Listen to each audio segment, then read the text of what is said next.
Good morning all of you. हमारे channel में आप सभी का स्वागत है। पिछली क्लास में हमने पढ़ा था पास्ट परफेक्ट टेंस के बारे में। उसके बारे में हमने पढ़ लिया था महत्वपूर्ण इंपॉर्टेंस रूल और उसकी हेल्पिंग वर्ब, उसके मेन वर्ब, इनका प्रयोग करना। साथ ही हमने ये सीखा था कि हिंदी से इंग्लिश में सेंटेंस को ट्रांसलेट पास्ट परफेक्ट टेंस के द्वारा कैसे किया जाता है। आज का हमारा जो टेंस है वो पास्ट टेंस का लास्ट प्रकार है जिसका नाम है पास्ट परफेक्ट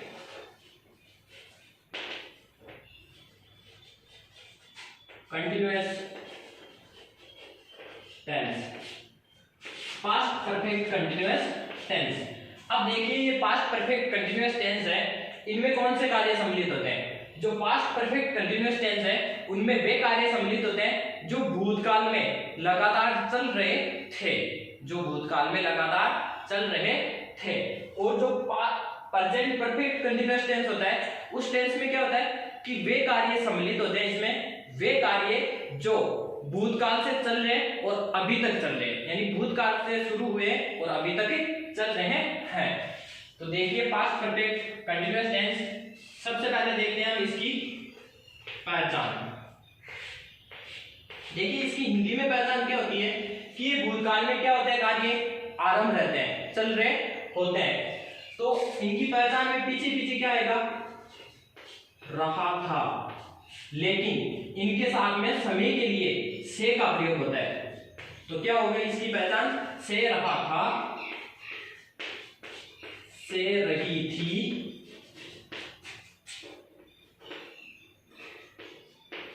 से रहे थे। तो इसकी पहचान क्या होती है, हिंदी के वाक्यों में से रहा था, से रही थी, से रहे थे। अब देखिए इसके स्ट्रक्चर के बारे में।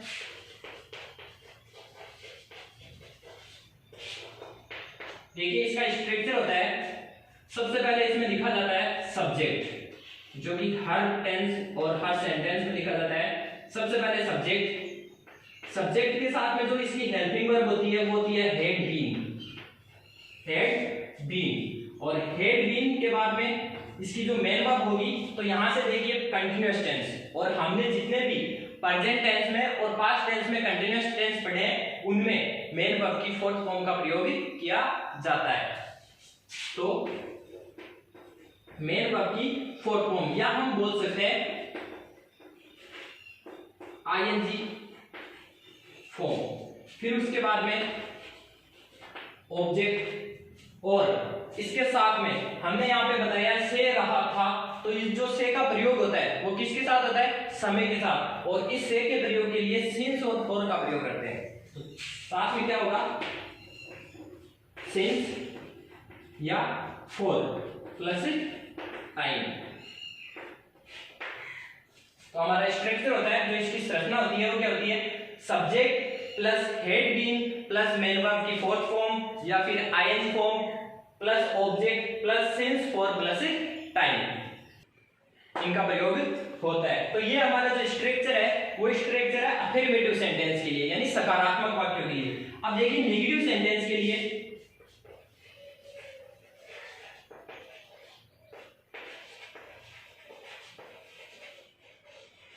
नेगेटिव सेंटेंस यानी नकारात्मक वाक्यों के लिए, नकारात्मक वाक्यों के लिए इसका स्ट्रक्चर होता है सब्जेक्ट प्लस हेड।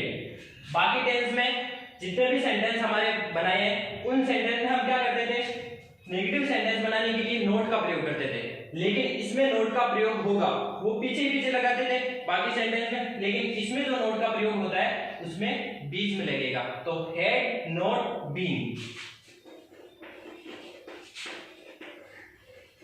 आपको याद रखना है, had not been, has not been, have not been. जिस भी हेल्पिंग वर्ब में बीन आ जाए या बीन लगा रहे उसमें नेगेटिव सेंटेंस में बनाने के लिए इसके बीच में हम क्या लगाते हैं, नोट लगाते हैं, ना कि पीछे। प्लस मेन वर्ब की fourth form plus object plus since या फॉर, और इसके साथ रहता है हमारा टाइम। दोबारा देखिए एक बार, नेगेटिव सेंटेंस के लिए सबसे पहले सब्जेक्ट, फिर उसके बाद में हेल्पिंग वर्ब होती है, जो हेड बीन होती है हेल्पिंग वर्ब, उनके बीच में हमें क्या लगाना है, नोट लगाना है, had not been plus main verb की fourth form plus object, object के बाद में सिंस और फॉर, और सिंस और फॉर के बाद में हमें लिखना है समय। अब देखिए एक मैंने अभी बताया था आपको, has been,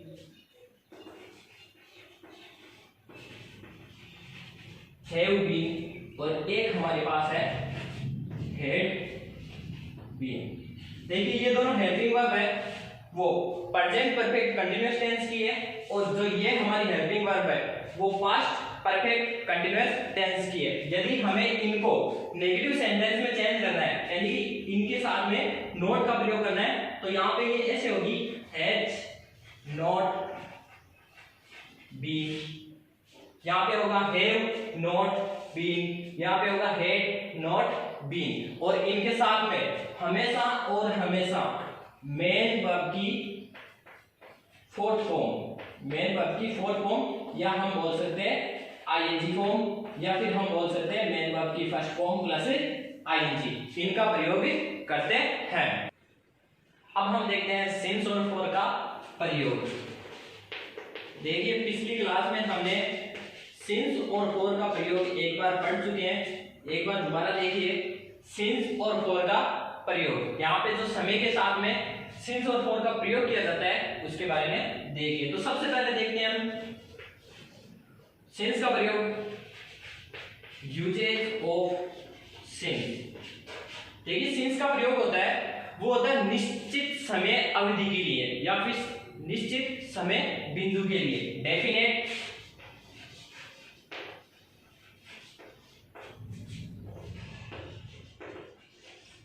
point of time या फिर पीरियड ऑफ टाइम, हम ये भी बोल सकते हैं।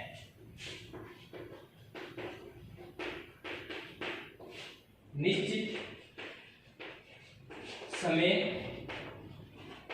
के बिंदुओं के लिए, जो निश्चित समय के बिंदु होते हैं उनके लिए सिंस का प्रयोग करते हैं। जैसे कि हम देख सकते हैं यहाँ पे नेम ऑफ, यानी किसी का भी नाम आ जाए, जैसे नाम से मतलब है यहाँ पे डेज, यानी दिनों के नाम, संडे मंडे ट्यूसडे, इस तरीके से। नेम ऑफ मंथ, यानी महीनों के नाम, जनवरी फरवरी मार्च, जैसे ईयर या फिर ईयर्स। तो ईयर्स से हमारे यहाँ पे क्या मतलब है कि जितने भी सालों के नाम है, वर्षों के नाम, मतलब जैसे 2015, 1999, इस तरीके से। दूसरा, किसी भी सेंटेंस में यदि हमें यस्टरडे मिल रहा है तो उसके साथ में सिंस का प्रयोग होगा, या फिर हमें मिल जाए यस्टरडे के साथ में कोई दिन के पार्ट मिल जाए, जैसे कि yesterday morning, yesterday evening, yesterday afternoon, जैसे लास्ट नाइट, लास्ट वीक, या फिर मंथ, या फिर ईयर्स। और कोई भी सीजन हो, जैसे कोई भी ऋतु हो, उनके नाम के साथ में किसका प्रयोग किया जाता है, सिंस का प्रयोग किया जाता है। सीजन यानी विंटर है, समर है, स्प्रिंग है। जैसे कोई भी त्योहार हो, होली है, दीपावली है, ईद है, इनके साथ में भी सिंस का प्रयोग किया जाएगा। जैसे कि कोई भी इवेंट है, यानी इवेंट्स। अब देखिए यहाँ पे इवेंट से क्या मतलब है, जैसे कि कोई भी इवेंट हिज ब्रिथ, उसके जन्म के समय, तो यहाँ पे क्या होगा, किसका प्रयोग होना है, सिंस का प्रयोग होना है। जैसे मैंने बोल दिया सिंस हिज डेथ, उसकी मृत्यु के समय। सिंस हिज चाइल्डहुड उसके बचपन के समय, सिंस हिज योर यूथ, उसके युवा अवस्था के समय। और जो सिंस का प्रयोग होता है उसके साथ में एगो होता है, यानी एगो के साथ में भी किसका प्रयोग होता है, सिंस का प्रयोग होता है। तो एक बार सिंस का प्रयोग दोबारा देखिए, डेफिनेट पॉइंट ऑफ टाइम, निश्चित समय बिंदु के लिए सिंस का प्रयोग किया जाता है। जैसे कि दिनों के नाम है, महीनों के नाम है, वर्षों के नाम है, yesterday, yesterday morning, yesterday evening, afternoon, last night, last week, last month, last year, इनके साथ में सिंस का प्रयोग। या फिर हमारे कोई भी सीजन, सीजन यानी कोई भी ऋतु हो, ऋतु के लिए जैसे कि winter, summer, spring, festival, festival यानी होली, दीपावली, ईद, रक्षाबंधन, इवेंट्स, इवेंट्स से यहाँ पे मतलब है सिंस हिज बर्थ, उसके जन्म से, सिंस हिज डेथ, उसकी मृत्यु से, सिंस हिज अराइवल, उसके पहुंचने के समय से, सिंस हिज चाइल्डहुड, उसके बचपन से, सिंस हिज योर यूथ, उसके युवा अवस्था से। अब देखिए फोर का प्रयोग, सिंस का प्रयोग अभी हमने पढ़ लिया था, जो फोर का प्रयोग होता है। अब देखिए मैंने पहले अभी बताया था कि जो सिंस का प्रयोग होता है वो निश्चित समय बिंदु के लिए होता है, तो जो फोर का प्रयोग होगा वो होगा अनिश्चित समय बिंदु के लिए, indefinite, indefinite point of time, indefinite point of time यानी अनिश्चित समय बिंदु के लिए,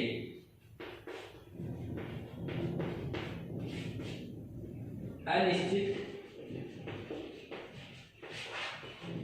समय के जो बिंदु होते हैं उनके लिए किसका प्रयोग होता है, फोर का प्रयोग होता है। देखिए हम फोर का प्रयोग कैसे समझ सकते हैं कि जितने भी हमारे न्यूमेरिकल एडजेक्टिव होते हैं, न्यूमेरिकल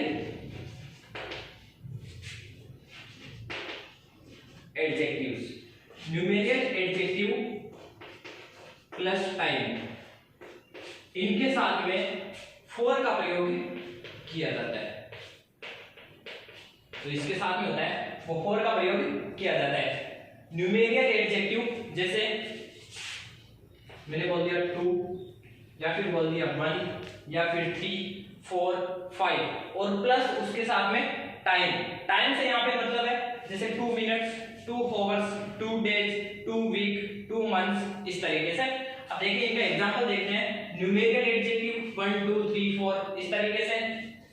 टाइम का मतलब है यहाँ पे मिनट्स, डेज, आवर्स, जैसे कि 2 डेज, तो ये 2 डेज क्या है, न्यूमेरिकल एडजेक्टिव। तो न्यूमेरिकल एडजेक्टिव के साथ में किसका प्रयोग किया जाता है, फोर का प्रयोग किया जाता है। जैसे और देखिए 4, 5 इयर्स, 5 इयर्स, न्यूमेरिकल एडजेक्टिव किसका प्रयोग होगा, फोर का प्रयोग होगा। लेकिन न्यूमेरिकल एडजेक्टिव के साथ में एगो का प्रयोग हो जाए, न्यूमेरिकल एडजेक्टिव के साथ में एगो का प्रयोग हो जाए तो वहां पे फोर का प्रयोग नहीं होके सिंस का प्रयोग होता है। जैसे कि एग्जांपल देखिए, ये बात ध्यान रखनी है हमें कि जो न्यूमेरिकल एडजेक्टिव होते हैं उनके साथ में एगो लगा हुआ, एगो, तो वहां पे फोर का प्रयोग नहीं होगा, किसका प्रयोग होगा, सिंस का प्रयोग होगा, वहां पे सिंस का प्रयोग होता है। जैसे कि देखिए सिंस 2 डेज एगो, और एक मैंने यहां पे लिखा है 4 2 डेज, 2 दिनों से और 2 दिन पहले।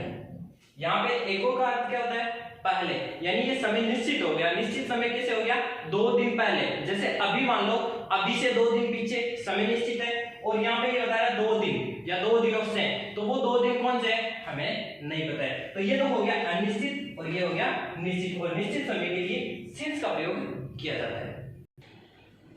तो देखिए इतनी देर हमने पास्ट परफेक्ट कंटीन्यूअस टेंस की हेल्पिंग वर्ब, हैड बीन, उसका स्ट्रक्चर, उसकी पहचान और सिंस और फॉर का प्रयोग पढ़ लिया था। अब हम देखते हैं इसके कुछ एग्जांपल्स देखते हैं। जैसे कि पहला एग्जांपल मैं ले रहा हूं, I had been reading a novel since last night.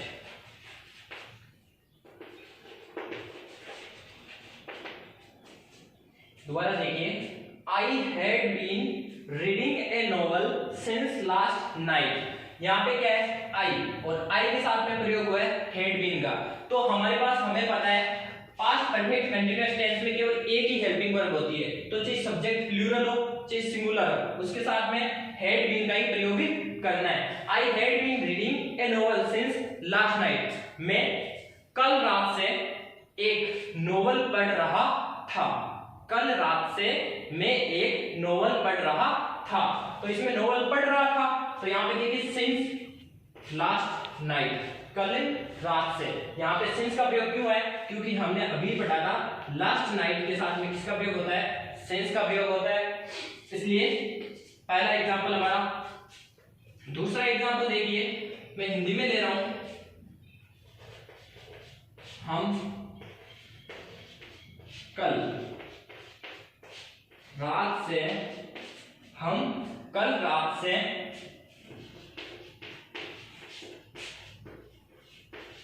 सो रहे थे। सबसे पहले इसकी पहचान कीजिए, सबसे पहले इसकी क्या करनी है, पहचान करनी है। तो पास्ट परफेक्ट कंटीन्यूअस टेंस की पहचान क्या होती है, से रहा था, से रही थी, से रहे थे। तो वाक्य के पीछे हमें क्या मिल रहा है, से रहे थे, तो रहे थे मिल रहे हैं, और समय के साथ में किसका प्रयोग हुआ है, से का प्रयोग हुआ है। तो हमें पता चल गया ये किस टेंस से बनेगा, पास्ट परफेक्ट कंटीन्यूअस टेंस से बनेगा। और पास्ट परफेक्ट कंटीन्यूअस टेंस का स्ट्रक्चर क्या होता है, अफर्मेटिव सेंटेंस के लिए सबसे पहले हम लिखते हैं क्या, सब्जेक्ट, और सब्जेक्ट यहाँ पे क्या है, वी, सब्जेक्ट यहाँ पे क्या है, वी, और हेल्पिंग वर्ब होती है हैड बीन। उसके बाद में लिखना है हमें मेन वर्ब, तो यहाँ पे मेन वर्ब क्या है, सोना, और सोना को हम बोलते हैं स्लीपिंग, स्लीप, और उसके साथ में फोर्थ फॉर्म है या फिर आईएनजी फॉर्म लगानी है, तो स्लीपिंग से, कल रात से। तो यहाँ पे क्या है, कल रात को हम बोलते हैं लास्ट नाइट, और लास्ट नाइट के साथ में किसका प्रयोग होता है, सिंस का प्रयोग होता है। तो क्या होगा, since last night we had been sleeping since last night. एक दूसरा एग्जांपल से देखें या फिर इसी को दूसरे तरीके से देखें, तो देखिए हमको लिख दिया वी, सबसे पहले सब्जेक्ट लिख दिया, और जो टेंस के सामान्यतः हिंदी से हम इंग्लिश में कन्वर्ट करते हैं तो उनको पीछे से कन्वर्ट किया जाता है, सबसे पहले सब्जेक्ट लिख के और उन्हें पीछे से कन्वर्ट किया जाता है। अब देखिए इसमें ये फॉलो करना है, सबसे पहले वी हमने लिख दिया, सब्जेक्ट लिख चुके हैं, फिर उसके बाद क्या, रहे थे, तो रहे थे तो हम क्या लिखते हैं, हैड बीन, रहे थे हैड बीन लिख दिया, फिर उसके साथ में सो, तो सोना को यहाँ पे हमने लिख दिया स्लीपिंग, हैड बीन के साथ में क्या किए, मेन वर्ब की फोर्थ फॉर्म, तो स्लीप का यहाँ पे हमने क्या कर दिया, स्लीपिंग, तो सोना हो गया कल रात से, तो ये समय हो गया, तो यहाँ पे क्या हो गया, सिंस लास्ट नाइट। दूसरे हेल्पिंग वर्ब या फिर मेन वर्ब ये फील करनी हो तो वो कैसे करते हैं, जैसे कि देखिए इट,